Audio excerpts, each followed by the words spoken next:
In this video, I'd like to show you how I created this unique Cleveland skyline design using the dotted Betty. Welcome to Craft It Sweetly. Thanks so much for being here. In this video, I want to show you how to create this. In the first part of the video, I'll go through the process that I used to create this skyline with the dotted Betty instead of it being a square, which you normally see. I'll show you how I did this with Cricut Design Space. And then I'll show you the process of assembling this. So let's get right into it. In this portion of the video, I wanted to show you how I created that panoramic design for the frame. So first of all, what you need to do is figure out obviously what image you want to use, and I decided to use the Cleveland skyline. So I'm going to upload the image into the spiralbetty.com website. So I just click on upload image, and I have this Cleveland skyline image that I purchased on Etsy. So I have this image. Now this does not fit in here, obviously, right there. What we want to do with this one is, instead of it being the spiral Betty, it's what I call the dotted Betty. And there it is. Now the only problem is if I click on this, I don't want the terminal tower is very iconic for Cleveland. And I want that to be included. I didn't want just the center portion. And I'm going to do this in two different parts. I'll do this first section right here. And I'll just go ahead and click OK. And there is the image. I'm going to leave it wherever the default is on here. I don't want to get too much contrast because then the holes become really tiny, and I don't want to make it too large here because then the holes will be too big and you lose the definition. We'll do the black and white just so you can see that version of it. And then I'm going to download. Now you can go ahead and buy Betty a cup of coffee if you'd like. I will click on advanced options, and I will clear the background here versus doing it in Cricut Design Space. And then I'm just going to hit download. Now notice I covered this building in the photo. Now I want to go back, and I just clicked on the center of the image, and I want to do the other half. So I'll go right about here, and this is going to overlap. A good portion of it will overlap, which is fine. I'll show you what we're going to do in Cricut Design Space with that. And I'm going to repeat the process and click OK on there, and then download. The background is cleared, and we're going to do download again. That's as simple as it gets in this portion of it. Once you're done with that, then we're going to go to Cricut Design Space. And I do already have it here, but I will show you the process of what I did. So new project, and I will upload the image. And I already have them here, but this is what the process is. Upload image, browse, and I'll do the first one that I did. Continue, and we obviously don't need to do anything with the background. You can see it's clear because of these little squares, so the background is transparent. We'll hit continue. And it's the cut image that we want to keep. So we're going to upload that one. And we're going to repeat the process with the other image. So I want to upload the image and do the second one, because we did it in the two parts. Upload, continue. And now we have both images. So you can see 1 and 2. So I will select the two images and insert the images on my canvas in Cricut Design Space. Zoom out because you can't see what's happening. Click off the image, and I have the two images, image 1 and image 2. Now what I want to do is I want to select both of them, and I do want to align them this way. So I want to make sure that they're aligned vertically. Okay, that way the holes that are going to be cut are aligned and not, you know, one higher than the other. And at this point I will zoom in because it's a little hard to tell where, and we may have to repeat the alignment process, but I want to make sure. So if you look at this here, it has 4 circles, 4 dots that are going to be cut out, and I want to make sure those are completely aligned on top of each other. I'll zoom in a little more. You don't want them to be, offset this way, because then you'll end up with a bigger hole in those spots.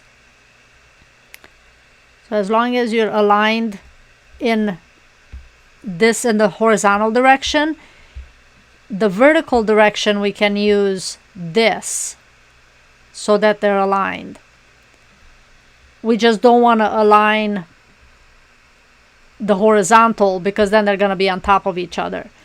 You're going to have to eyeball it in a sense to make sure that it's aligned properly. And if you look at this, now it looks like it's an image. You can't tell that it's two separate images anymore. And for it to cut properly, what you need to do is select both of them. And I do want to weld these together, because I don't want them, if you were just to attach them, it would cut this one and then cut that one. So once you weld them, this becomes one image. So you can tell that by right up here, it says weld result. Before it was two separate images, now it's one. Then once you have this, if you look at the sides, it's 34 inches long by 20 inches. Obviously a Cricut will not cut this size, so I do want to shrink this to the height of the frame, basically, or the most it can be is 11.5 inches wide, which is what the Cricut will accommodate. The one other thing that I did with this actually is in shapes. I took a square, the width is 20 inches and then the height is 8 inches. So that was the frame that I had. Now if you have a different size frame, obviously use that frame. And I will change this to yellow just so you can see how things overlap. So this is gonna go to forward. So here is my image. Now I wanted to be able to fit this in the frame, obviously. So I shrank this to make sure that it fits in the frame. Now cutting this image on the Cricut Design Space took about 3.5 hours because there are a lot of dots. Then what I wanted to do for this is for them both to be the same color. So I'll change this to yellow also, because I wanted the background to be the size that will fit in the frame. And I also wanted it to cut around it. I attached the two. So first of all, I selected both and align them both horizontally and vertically. That way these two images are completely centered. And then I will attach these. Now if I don't, so let me not do it just so you see what happens. When I do go to make it, it will want to cut the rectangle out first, and then from another piece of paper it will cut out the design. I want both of them to be cut from the same piece of paper. So I will attach the two. That way when I go to make it, it will cut out the frame around here and then also cut out the inside of the frame.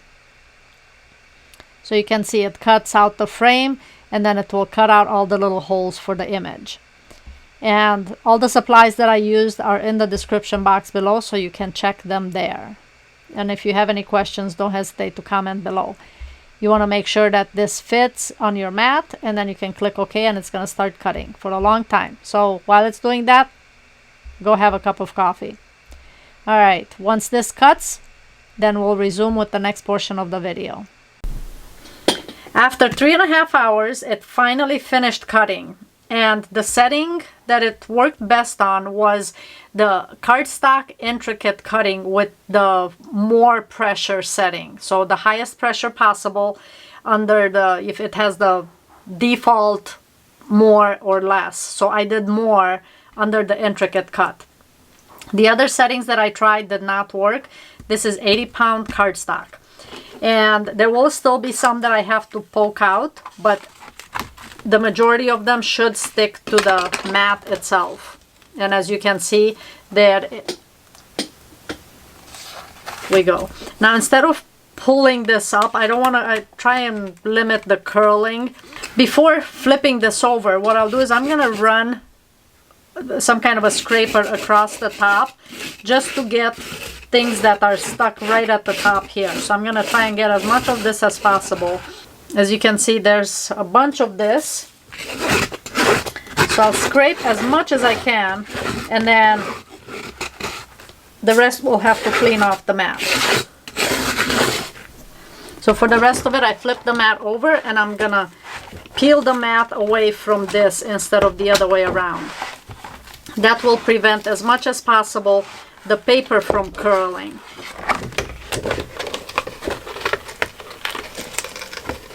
And as you can see, lots of these polka dots are stuck to the mat, which is good, because that's the more that are stuck to the mat, the fewer I have to actually poke out. There's plenty to still poke out though, so no worries. It'll be a good therapy session for that. And you can kind of see the skyline already here. So I'll set this aside and clean it up later. Now on the back side of it, I'm gonna do the same thing and see how many more I can eliminate this way. The fewer I have to poke, the better, especially with those tiny dots.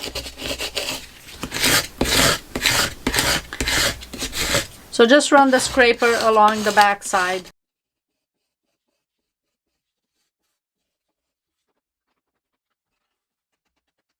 I don't have one of those rollers with the little pokes on it, and I totally cannot think of what the name of it. That may help with some of this. I don't have one of those to get it, so this is going to be a lot of manual cleaning and a big mess.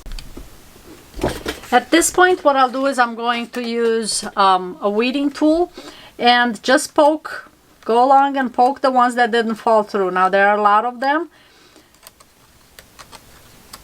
but again, think of this as a nice cheap therapy session. So once you poke these out, they still didn't quite fall off. I'm gonna go flip it back again and use this. So just keep doing this until you have all of your dots cleared.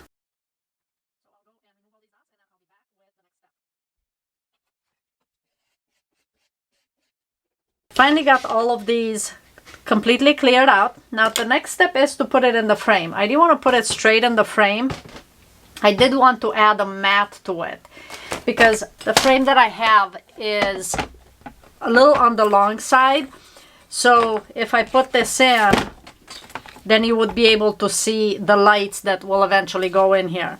So I wanted to add a mat, and using this tool to cut out mats, and I have a link below for it, but using this tool I cut out a mat like this. Once everything is all clear, then the mat is going to go in first into the frame, just like this, and then our dotted Betty goes in. Just make sure you have it going in the right direction, and I'm going to tape this to the mat. So I have it in here. Make sure that this is centered, and just Scotch tape works. You're just trying to hold this in place.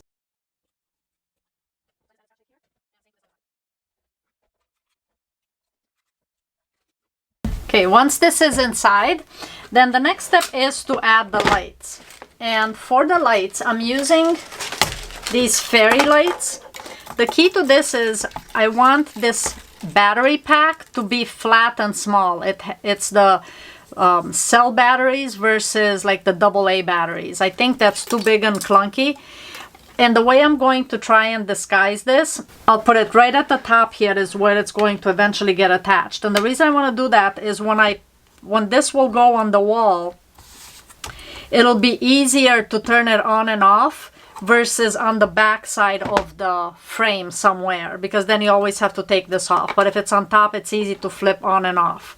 And I'm just going to put some tape, temporary tape, just to hold it in place while I work with the rest of it. This is gonna be changed. I'll take the tape off eventually, but right now I'm just putting it temporarily on. And I want to take these fairy lights and put it in here, but instead of just kind of shoving them in, I want them to be right along the edge of the frame. So I don't want lights to be in the middle of the design here. I want them to be taped right along the inside of this frame. So just keep adding tape and glue this down. And I'm starting at the top, and I'm just gonna use whatever I have for the lights and just keep going around till I get to the end of the lights.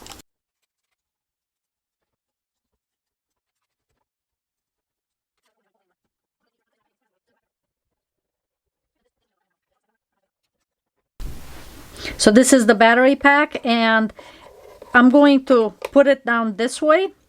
If the battery needs changing, it's easy to lift off. I'm just gonna do double-sided tape on here so that it's easy to change if necessary.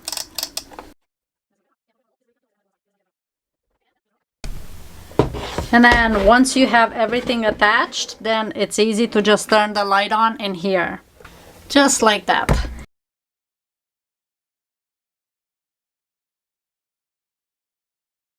If you have any questions, comment below. Would love to see if you create something along these lines. Feel free to post it in my Facebook group. Thanks so much for watching, and I will see you on the next project.